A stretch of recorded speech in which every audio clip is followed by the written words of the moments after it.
Hello and welcome back to Newsmin. It's the 17th of July and right now it's time for a quick Guild Wars 2 news update. So as most of you probably already know, the final Guild Wars 2 beta event is nearly here. From Friday, July the 20th till Sunday, July the 22nd, hundreds of thousands, probably close to millions of players from around the world will experience the beta version of Guild Wars 2 one last time before the game launches on August the 28th. I don't know about you, but I definitely can't wait.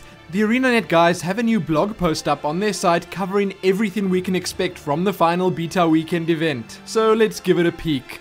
First, and I would probably say most importantly, beta players will be able to create Asura and Sylvari characters for the first time, exploring each race's fantastical home regions and experiencing the unique storyline options available to them.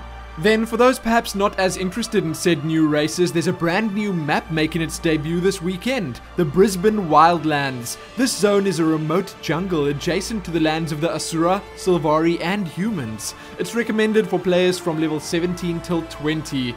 Then, if a mere piece of land is not enough excitement for you, get ready for the wildly popular, incredibly macho Norn pastime known as Keg Brawl. This is the first mini-game activity playable in a beta weekend. Activities like Keg Brawl are fun mini-games that are available in many Tyrian cities. In the great Norn settlement of Hulbrak, players can speak to the brewer NPC in the northwestern corner to begin the game. In Keg Brawl, two teams attempt to score points by toting a full keg of ale across an icy lake and turning it into the ale collector that belongs to their team.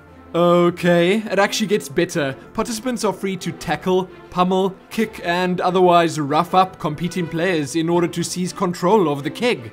Keg Brawl. You'll never look at a keg of ale in the same way again. Yes, a very Norn-sounding sport indeed, but it does seem like a ton of fun, to be sure.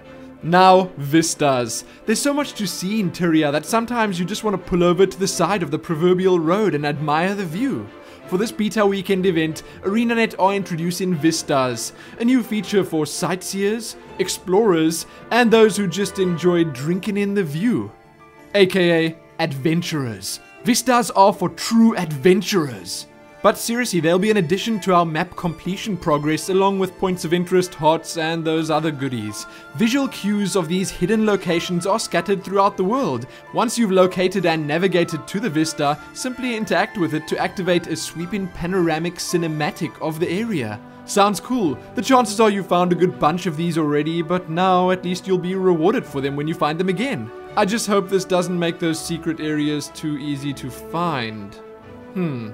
For those PvP lovers, a new PvP map, Legacy of the Foefire, has been added for this weekend, which draws some inspiration from the lore and design of the original Guild Wars. I think that'll make a great many players happy. As with all PvP maps, players will battle over 3 capture points, but this new map includes NPC guards and team guild lords, powerful NPCs that are worth a lot of points, if you can manage to kill them. There are new objectives in World vs. World for solo players called Sentries. As you can imagine from the name, Sentries are solitary NPC guards located on a capture point that are worth points if you take them out. But be warned, as with Guild Lords, Sentries are no pushovers. That's pretty much it for the content, but along with all of this, yes, it's a lot to process, isn't it? ArenaNet have just reminded us that for this weekend and launch, every beta character and all information or items associated with them will be deleted.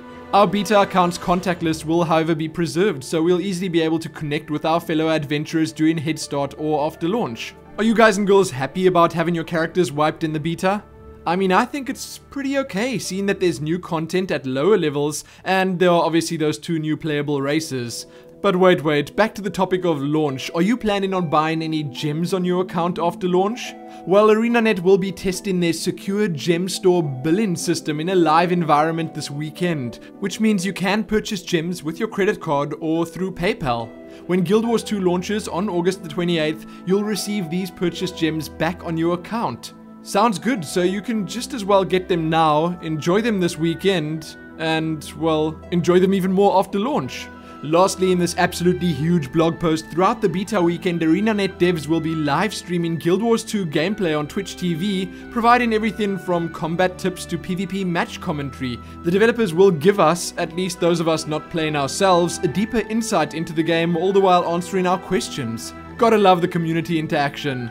If that information overload wasn't enough, here are a couple of smalls. First up, just a quick reminder to update your clients. There's a pretty big patch that you'll need to get. Over on Reddit, there's a huge post containing 567 data mined images and concept art from cutscenes. Tons of cool stuff in there, and most of it I've never seen before. The next part of Wooden Potato's Guild Wars 2 lore series is up, and it's titled The Chosen. Then, also right here on YouTube, check out a behind-the-scenes tour of the ArenaNet office and watch ArenaNet take Penny Arcade on in ping pong. That's it for this episode. Remember to check the description below this video for everything that I spoke about and more. Like the video and do all that other good stuff, and most importantly, happy waiting for that beta weekend. Impatiently. Happy that.